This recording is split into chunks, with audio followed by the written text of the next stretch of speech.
Welcome to Garden Wise Adventures. Today we have another fun video and we're going to meet somebody who's going to teach us something fun. Let's show you who it is.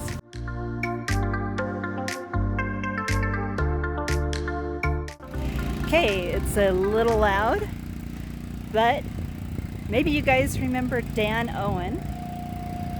Dan Owen Tree Care. He did my fruit tree pruning, one of my fruit tree pruning videos, and I will link that up above. Let's see what he's doing right now.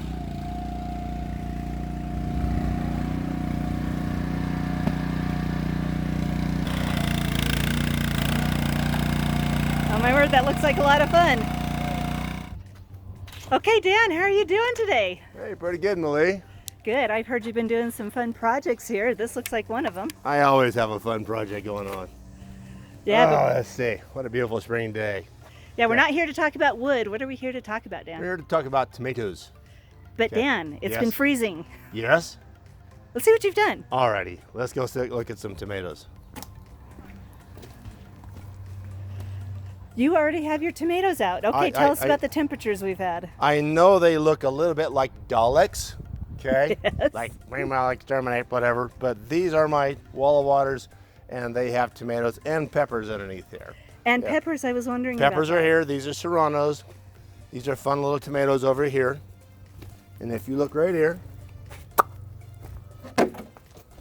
right down in there is a lovely, beautiful. Oh my word, it's still alive. That's a sun sugar tomato. One of my favorites. So when did you plant these? About 2 weeks ago. And it's still alive. Fantastic. They're feeling great. As a matter of fact, let's take a look and see what's going on in here. Stick your finger down there. Yeah, dirt's warm. Wow. The dirt is warm. These are great product. I'm not trying to sell the thing because really, let's see, this one right here, those are Wall of Waters, and these two on the ends are a different one. A little bit better quality in my opinion because it's easier to fill them up. So do they have a name, the other ones? Season starter, I don't know what the heck it is. I got it at Cook's a couple of years ago. Some of these things are pretty old. I think you buy 3 of them for a 3-pack for $20, and some of these things are better than a decade old. Some of them about 20 years old. Oh, so they last a long time. Long time. This is a good investment because really, what I like about getting tomatoes in early, there may be. I'm not the scientist kind of guy. Sometimes I am, but at this point I'm not. Okay, but the science says you're not going to get a tomato any earlier than when you get the day length and the temperature right. Right. But my buddy Rich over here grows his tomatoes too, and he doesn't put them out anywhere near as early as I do. And Kent does the same thing. He puts them out Mother's Day. Okay. Yeah. And he goes down to wherever and he buys a tomato, and it's that big, and he sticks it in the ground, and sometime in the middle of June we get tomatoes. You know, and his plant is this big, and my plant is this big. So it does make a difference. It makes a difference. Not only that, because you get a lot more tomatoes earlier than everybody else, or you're getting a lot more tomatoes the same week as everybody else. Those are magic words. More Tomatoes. Earlier. Everybody wants more tomatoes. And don't have to wait until like August like I do usually. Yeah, and as a general, well, if you plant the faster ones, certainly this sun sugar over here is going to go really quickly. You know, and you're going to get tomatoes, cherry tomatoes off that lickety split. Okay, you're going to get those things sometime early June maybe, you know, because it's already got blossoms on there as you saw. You know? Right, yeah. And it doesn't take long to make a tomato that big. It takes a long time to make a tomato that big. Now, that's why you have to wait for September sometimes. You're worried about frost when you're putting those beefsteaks in there. Right. But that's just how you do it. And yes, this does not come with the kit. I just improvise this because sometimes when you fill these things up, the top is open. Right, and then the heat escapes. And the heat goes up. Okay. And sometime early May, I'm going to take these tops off to let them breathe a bit. I'm wondering if that was my problem. I tried Walls of Water, you know, years and years ago, and it didn't work. You know, they didn't die, but they stayed really little. And I'm wondering if it's because the top was open and the heat was escaping. Did you put the right fertilizer down below? I don't know. I don't remember. All right. Well, that was okay, so let's walk through step by step. What do you do? Step by step, what I normally do is I have nice dirt here. What's that? Do you start yours by seed? Oh, no. I let Rich do that. And as a matter of fact, he has 3 packages of seeds of mine over there starting because I don't want to put my melons out yet. Right, Well, it's a water or little not, early. melons want warmer dirt than a tomato, and a pepper will stand. So maybe. Yeah, let's see your pepper. Oh yeah, there it is. Keep in mind, people, we're trying to do social distancing Ah, here. yeah. There you go. And they're just doing fine. And those are serrano peppers. The hotter the pepper, The longer typically- the season, right? Before you the get peppers. warmer the dirt it wants or requires. If you're growing Carolina Reapers or Trinidad Scorpions, you really need to have 85-degree dirt before you even stick it in the ground. So you can't do that. You can't do that with those hyper hot peppers. Okay. Yeah, but something on the bell pepper, if that's what most people use, then that's fine to do this with a wall of water. You can do that up to jalapeno. Serranos are a little bit hotter than jalapenos, maybe 50% hotter. And that's my favorite pepper there. Yeah. And that's just the heat I want. And besides, when you pick them, they're not huge mamas. They're about that big. If you strip the seeds out, they make excellent poppers. Oh, yeah. Especially when you wrap them in bacon. Everything's better wrapped in bacon, right? Everything is, yes. Except for Jell-O. And there's some debate about that.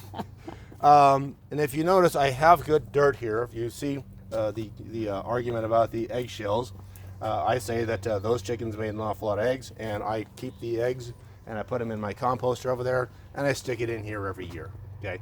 When Yeah. I plant the tomatoes, and often the peppers too, I have a mix of stuff I stick in the ground with it.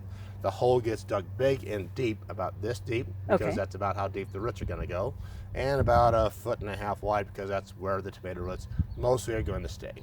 Okay. I have good dirt in here for them to run around if they want to, but as a general, they don't have to. And what I will put in there, since my vegetable garden is organic, okay, I will put blood meal for nitrogen.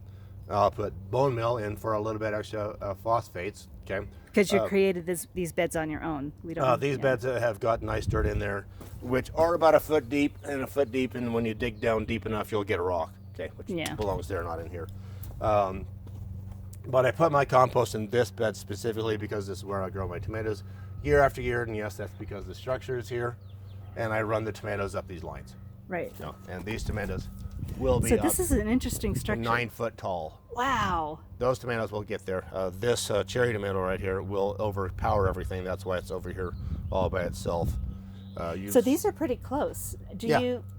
Well, we'll get into that later about All the right. pruning, but Okay. yeah, because we're going step by step. I need to stop jumping ahead of myself. I also use magnesium sulfate in here and humic acid. Okay. Okay. All of that goes into these holes with them. About a cup each, except for the magnesium sulfate. That's Epsom salt. That one I want to keep down to about a 1/4 cup. Okay. Because a lot of people think that the more you put on, the better it gets. And, No. and I haven't put any on my leeks or my shallots or my garlic, and they're just fine. I think the magnesium sulfate is really good for tomatoes. I've experimented with this and found out that the tomatoes just taste better with it. Okay. I was growing tomatoes in pots down at Cook's. I'd stick one outside to sell wall waters. I would always plant the tomato outside on Groundhog's Day, February 2. That's really early. Never had an issue with it. Wow. Never had an issue. And one year I got the tomatoes up to here. It was about 5-6 foot tall, and had some ripen up. Picked them. Ugh, things taste like cardboard. So I think, well, let's throw some Epsom salt on there and see what happened. 2 weeks later, I went and picked it. Tastes like a tomato again. Oh, thank heavens. And maybe that is subjective, but really, It's not going to hurt. it's not going to hurt. Okay, don't overdo it, because Epsom salt is still a salt. I know it's not table salt; it's not what's coming out of the lake that's going to kill everything. But you got to worry about how much you're solidifying here, your dirt. And if Right. anybody is over here across the lake in Saratoga or Eagle, you really need to worry about that. Yeah. You really need to be concerned about that, because you already got salt coming up in there, and you don't want to add another chemical salt in there too much. Right.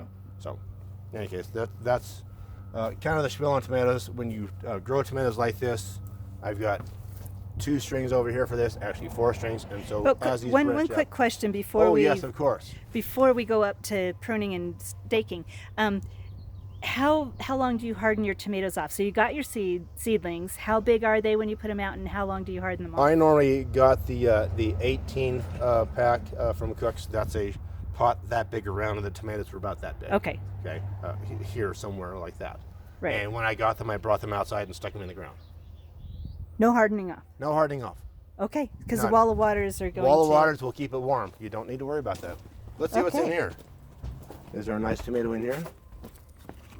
That one's even bigger now. Look at that bad boy Oh growing. my word. Yeah. I remember this one. This is one I stepped on when I was being a little klutzy. Poor baby tomato. Poor tomato. We don't recommend stepping on your tomatoes. No, don't step on the tomatoes. And this is my fancy heirloom tomato I got from my friend Byron. This is Julia Child. Never heard of that one. Oh, well, neither had I, but he thinks I'm going to like it, so he gave it to me, and I'm happy. I love it. Yeah. Yeah, Byron's awesome. Yeah, I've been friends with him for many years. So, where are we going next? Now, one other question I had. I always let my tomatoes sprawl all over the ground because I am a lazy person. Okay. And that's going to stop this year. I'm going to stop being lazy. Okay. I've heard of 100 different ways of pruning tomatoes and staking them. One of which is like prune every side shoot off and just have a skinny one going up the pole. Yep. Is that how you do it? What do you do? That's how these 4 over here are doing.